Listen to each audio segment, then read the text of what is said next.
नमस्ते. आपल्या भारतामध्ये विवाह हे एक पवित्र बंधन मानलं जातं. एक पवित्र संस्कार समजले जातात.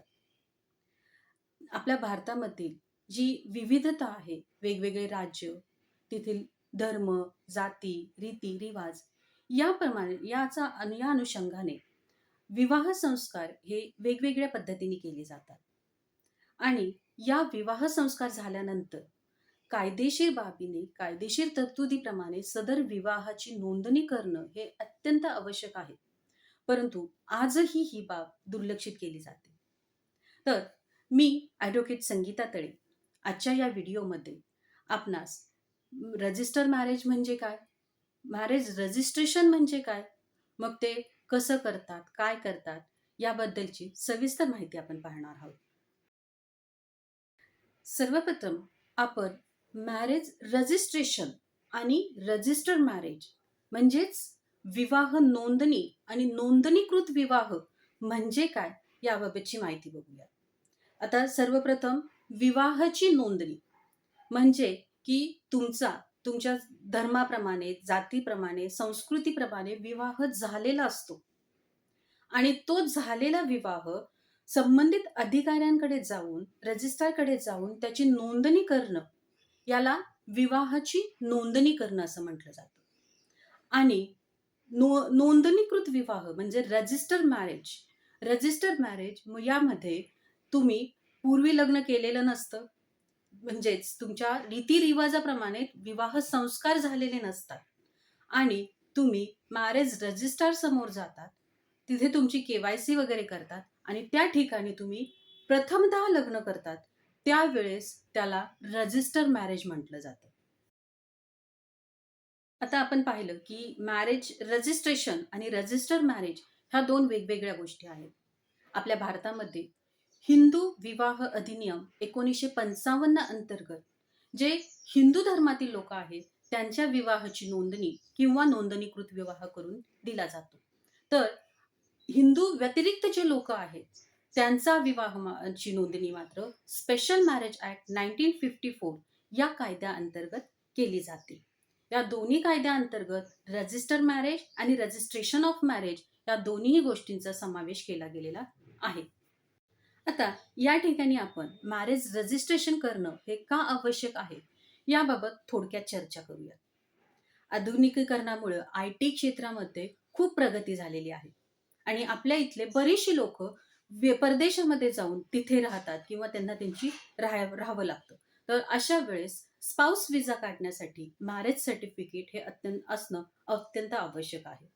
त्याचप्रमाणे एल-आय-सी, विमा या ठिकाणीही तुम्हाला मॅरेज सर्टिफिकेटची विचारणा केली जाते. बँकेच्याही बऱ्याचशा प्रोसेसमध्ये तुम्हाला मॅरेज सर्टिफिकेटची आवश्यकता असते. नवरा आणि बायको यांना जर दोघांना जॉइंट प्रॉपर्टी खरेदी करायची असेल, अशा वेळेसही मॅरेज सर्टिफिकेट विचारलं जातं. ह्या आपण काही गोष्टी बघितल्या, की ज्या साधारण आपल्या रोजच्या आयुष्यातल्या गोष्टी लागतात. त्याचप्रमाणे जर कायदेशीरदृष्ट्या विचार केला, तर मॅरेज सर्टिफिकेट असणं किंवा विवाहाची नोंदणी करणं ही यामुळे तुमचे बरेचसे प्रॉब्लेम सॉल्व्ह होऊ शकतात किंवा येणारे प्रॉब्लेम हे सुरळीतपणे तुम्ही सॉल्व्ह करू शकतात. ज्यावेळेस डोमेस्टिक व्हायलन्सच्या केसेस होतात, बऱ्याचशा वेळेस असंही अनुभवायला मिळतं, की सुरुवातीपासून लग्नच ॲक्सेप्ट करत नाहीयेत. मग अशा वेळेस मॅरेज सर्टिफिकेट असल्यामुळं ते आपल्याला कायदेशीररित्या प्रूफ राहतं, की तुम्ही लीगली व्हॅलिड मॅरिड कपल आहात ते. त्याचप्रमाणे चाइल्ड कस्टडी आणि ह्या कस्टडी तुम्हालाही मॅरेज सर्टिफिकेटची गरज असते. काही वेळेस प्रॉपर्टीमध्ये वारसा दाखवण्यासाठीही मॅरेज सर्टिफिकेटचा उपयोग होतो. तर ही झाली कायदेशीर बाब. अशाच प्रकारे आपल्या गव्हर्नमेंटने अशा काही योजना दिलेल्या आहेत, जसं की आंतरजातीय विवाह प्रोत्साहनासाठी योजना केलेली आहे किंवा शगुन योजना आहे, विवाह शगुन योजना आहे. तर या ज्या सरकारने फॅसिलिटीज दिलेल्या असतात, वेगवेगळ्या योजना राबवलेल्या असतात, त्या योजनेचा फायदा घेण्यासाठी तुमच्याकडे मॅरेज सर्टिफिकेट असणं हे अत्यंत आवश्यक आहे. आता अश्विनी कुमार 2006 मध्ये अश्विनी कुमार या केसमध्ये माननीय सुप्रीम कोर्टाने मॅरेज रजिस्ट्रेशन करणं हे मॅन्डेटरी केलं होतं. कारण बऱ्याच ठिकाणी महिलांच्या हक्क व अधिकाराच्या संरक्षणासाठी म्हणून विवाहाची नोंदणी ही कंपल्सरी केली गेलेली आहे. परंतु आजही आपण बरेच जण विवाहाची नोंदणी करत नाहीये. तर साधारणतः विवाहाच्या नोंदणीची आवश्यकता समजून घेऊन आपण लवकरात लवकर विवाह नोंदणी करणं हे आवश्यक आहे. या व्हिडिओचा शेवटचा टप्पा म्हणजेच की विवाह नोंदणी कशी करायची, कुठे करायची, त्यासाठी लागणारी कागदपत्रे काय आहेत. तर आधी सांगितल्याप्रमाणे हिंदू मॅरेज ॲक्ट आणि स्पेशल मॅरेज ॲक्ट या अंतर्गत तुम्ही तुमच्या विवाहाची नोंदणी करू शकता. ही नोंदणी तुम्ही ज्या ठिकाणी लग्न झालेलं आहे, त्या ठिकाणी किंवा जिथे तुम्ही राहत आहात, त्या ठिकाणी तुमची नोंदणी केली जाते. विवाह नोंदणीसाठी रजिस्ट्रार नेमलेले असतात. त्या अधिकाऱ्यांकडे आपणाला जावं लागतं. त्याप्रमाणे तिथं तुम्हाला संबंधित फॉर्म भरावा लागतो. आता ही जी फॉर्म भरण्याची पद्धत आहे, ती फॉर्म भरण्याची पद्धत आता 2 पद्धतीने आहे. एक तर तुम्ही ऑनलाईन पद्धतीने मॅरेज रजिस्ट्रेशन करू शकता. त्या ठिकाणी तुम्हाला ऑनलाईनमध्ये तुमचा फॉर्म भरावा लागतो. तुम्हाला रिक्वायर्ड डॉक्युमेंट त्याला अटॅच करावे लागतात आणि तो तुम्हाला सबमिट करावा लागतो.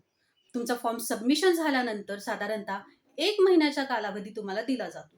त्या कालावधीमध्ये रजिस्टर ऑफिसरकडून काही पब्लिकेशन्स केलं जातं, जाहीर नोटिसा काढल्या जातात आणि त्यानंतर मात्र तुमचं विवाहाची नोंदणीची तारीख ठरली जाते आणि त्या तारखेप्रमाणे तुमची नोंदणी केली जाते आणि तुम्हाला मॅरेज सर्टिफिकेट दिलं जातं. आता काही ठिकाणी जर तुमचा विवाह झालेला असेल, तर तुम्ही संबंधित क्षेत्रीय कार्यालयामध्येही जाऊन त्या अधिकाऱ्यांकडे तुमच्या विवाहाची नोंदणी करू शकता. मॅरेज रजिस्ट्रेशनसाठी आवश्यक असणारी कागदपत्र म्हणजे मुलाचं आणि मुलीचा वयाचा दाखला दाखवणारे कागदपत्रामध्ये तुमचं school living certificate, board examination certificate किंवा जन्माचा दाखला याची आवश्यकता असते.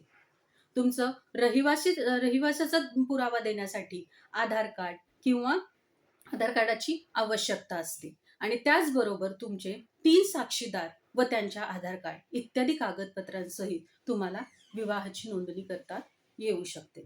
तर अजूनही आपण विवाहाची नोंदणी केली नसेल, तर लवकरात लवकर विवाह नोंदणी करून घ्यावी. So stay connected, stay updated with श्रीलेख.